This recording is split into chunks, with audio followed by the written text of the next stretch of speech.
Hi, everybody. We're here to talk about example 3, and this is in the section called indexed sets. So, in this example, as it says, let the index set I be the interval 4, comma 5. Now, first of all, the brain needs to identify this notation. This is interval notation, which means that we're talking about a chunk of the number line, the real number line. It's all of the points on the number line that are greater than or equal to 4, but less than 5. And here it is written in set builder notation. This index set, 4, comma 5, is equal to, this is just another way of writing this interval. It's the set of all x such that 4 is less than or equal to x is less than 5. All right. In particular, there are a lot of different numbers x in here. For example, 4 and 4.1 and 4.2 and 4.3 and 4.782 and 4.997 and etc. Okay. So, let's go ahead and with that index set in mind, let us try to figure out what are the actual sets that we're talking about. Remember, the index set, all of those numbers in the index set, each one is just like a name for a set that we're talking about. We're going to use it to reference a set that we're talking about. Okay, so what are the actual sets we're talking about? Well, for each number alpha in I, this is a Greek letter alpha, and it's just used instead of an X or an A or a B. So just think of it as like a variable. For each number alpha in the index set, that is to say, the alphas are going to be like numbers like this, between 4 and 5. Let the set A sub alpha be the set of all x in the real numbers, so the set of all real numbers, such that alpha is less than or equal to x is less than or equal to 6. So what in the heck does this mean? Often when you're given a definition like this, an important thing to do is to try not to jump straight to the unions and intersections, but try to understand what does this definition mean. For every number in the index set, we get a set. And depending on that number alpha, we're going to get a different set here. So what we might do is just try to choose a couple of different candidate alphas in our index set and see what the corresponding set A alpha looks like. So, an example of a set of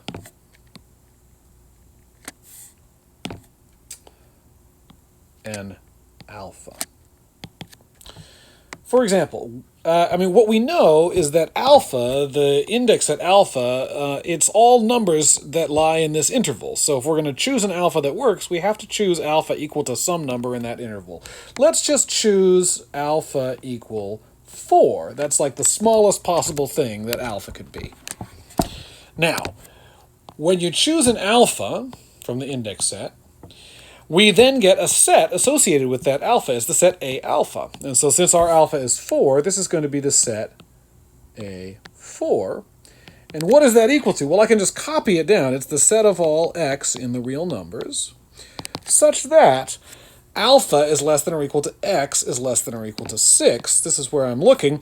And the alpha that we've chosen here is 4, so I'm just going to put 4 into that definition. So such that 4 is less than or equal to x is less than or equal to 6. So this set, A4, is a set of real numbers, so it's part of the number line, and it's exactly the part of the number line that's in between, that lies in between 4 and 6. So if we're to draw our number line here, let me see, make that a little smaller. This one, if we draw a number line, and if this is 0, 1, 2, 3, 4, 5, 6, here's 4 and here's 6. This set A4, it's the set of all numbers x such that x starts at 4 and goes up to 6, and I put a closed dot at either end, that closed dot arises because 4 is allowed, x is allowed to equal 4, because x just has to be bigger than or equal to 4, and x has to be smaller than or equal to 6, so 6 is also allowed, and that's why I put a dot at 4 and a closed dot at 4 and a closed dot at 6. So this is a picture of the set A4. This is one of the sets that we're talking about. Now, there's a whole bunch more sets. Every number we can choose in the index will give us a different set. So let's choose another example of another index, alpha. Alpha equal, it has to be a number between 4 and strictly less than 5. So let's choose alpha equal 4.5. We're now going to get a new set. It's A sub 4.5. And it's the set of all x in the real numbers such that 4.5 is less than or equal to x is less than or equal to 6. Let's see what this one looks like. Let me see. I'm going to need to make a number line here again. Oh, it didn't straighten that sucker out for me. Let me try it again. Cool. And then we have a 0, 1, 2, 3, 4, 5, 6. Here's 4 and here's 6 just to keep track of. And then this is that part of the number line that goes from 4.5, which is right about there, up to 6. Since 4.5 is less or equal than x, then what we're going to do is put a closed dot at 4.5. That's 4.5 right there. And then it goes all the way up to 6. So this is 4.5, and it goes up to 6. You'll see that this set looks like this set, except that the left edge of it is in a different place. This one goes sort of from 6 down to 4. This one goes from 6 down to 4.5. Let's choose one more alpha and see what it looks like. So let's say alpha is equal to, we need another number that's in our index set. So when we're choosing our alphas, they have to come from I, and I is that set that goes from 4 to 5. So I'm going to choose this one to be alpha equal 4.99. Here we go. 4.99. Now, if we choose an alpha, an index, 4.99, then we get a set, A sub 4.99. And what does that set look like? It looks like the set of all x in the real numbers such that 4.99 is less or equal x is less or equal 6. And in each case, whenever I write down a set A something, I'm just substituting into this definition, putting the something, the alpha, in where the alpha is. And the rest of the definition, the x and the 6 and the r, it all stays the same. Okay, so let's go ahead and draw a picture of this one. And maybe you can guess what this one is going to look like. If we draw our number line and we go 0, 1, 2, 3, 4, 5, 6. This one is going to go from 4.99. Now that's almost 5, so it's going to be not quite on 5, but just a tiny bit to the left of it. That's where we're going to start, is all of the x's in the real numbers such that 4.99 is less than or equal to x, which is less than 6. So it's going to go from 4.99 up to 6. Let's go ahead and draw this thing in. Here is my dot on 4.99. Here's my dot on 6, and here I fill in between. Okay. So, of course, 4.99 is not the largest number that we could choose for alpha. Alpha can be any number less than 5. So we could go, for example, 4.997. That would be even a little tiny bit closer to 5 here, and it would give us a dot there all going all the way up to 6. So if we adjust this, we can make it even closer to 5 if we wish, and so on. But we could never make alpha exactly equal to 5, and that is because the alphas come from this set, which consists only of numbers x that are above 4 but strictly less than 5. Okay. So this is a picture of some of the alphas. Now, of some of the A alphas. We've done A4, A4.5, and A4.99. These are not the only 3 sets that we're dealing with here. Any number that you pick for alpha is going to have a corresponding set. So there are going to be infinitely many of these sets. Now, if we look at the indices of these sets: 4, 4.55, sorry, 4.5, 4.99, 4.997, but of course 4 point anything would work as an index for these sets. These do not fall, these numbers do not all fall in a nice order like 1, 2, 3, 4. Instead, they're all of the decimals in between 4 and 5. And so because of that, we don't use the same notation that we did before, I equal 1 up to something, because it's not clear what we're going from one thing up to another. Instead, we really want to take all indices all indices that are in this set I, the interval 4, 5. And so the way that we do that is we write it like this. We write the union of all indices alpha that are elements of our index set. Our index set in this case is 4, 5, that interval. This is the union over all alpha in the interval 4, 5. It's a half-open interval, including 4 but not including 5, of the set A alpha. And what does that mean? It means that we take a 4 union a 4.5 union a 4.99, but we're not done. We have to go union a 4.997, and then union, and of course we can keep going, a sub 4.2683 union, and we haven't used up all of the different alphas yet, so there's just a ... that keeps going here. All right, there's no way to write all of them down. There's infinitely many, but that's sort of a picture of what the thing would look like, at least in the beginning, if we tried to write them down. So now let's go ahead and compute this union. Now remember, in order for an element to be in the union of all of these guys, it has to be in at least one of these. So one way to do this is to take everything that's in here and then look in here and say if there's anything else that's in here that didn't appear in the first one, put this in as well, and put in anything that's in here that didn't appear in the previous ones, and so on. So let's go ahead and write this in. What does this consist of? Well, you'll notice that in this set, A4, there's a whole bunch of numbers. For example, the number 4 is in that set, the number 5 and the number 6 are in that set, but the number 4.5 and the number 5.5, those are both in that set. Any decimal between 4 and 6, including 4 and including 6, is in that set. So, of course, we could write down individual numbers, like the number 4 is going to be in here, and 4.5 and 4.99. But of course, there's all these numbers in between that we're missing, and so this is not a very satisfying way to write this. So let's write it instead, the set of all x in the real numbers such that 4 is less than or equal to x is less than or equal to 6. Now this, what we've written here, this is exactly the set A sub 4. Okay, and we want to put all of that stuff in there. Now the question is there anything in any of the later sets, A4.5 or A4.99 or etc., that we have not already put into this set? So for example, A4.5 includes all numbers from 4.5 up to 6. But those numbers are already in here because this includes all the numbers between 4 and 6. In particular, it includes 4.5 and 4.8 and 4.9 and so on.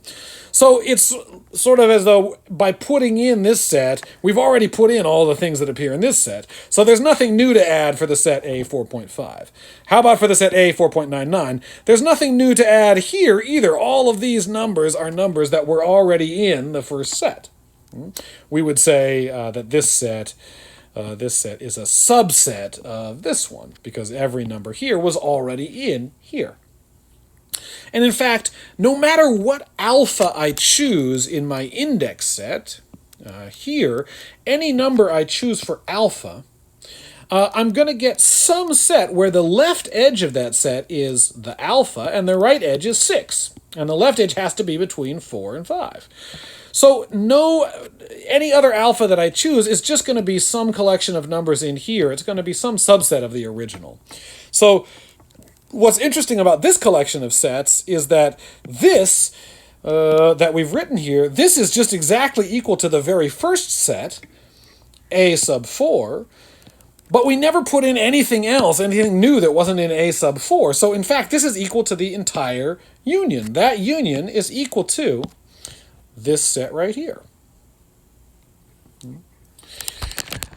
If you were to draw a picture of it, the picture would just look exactly like this set right here.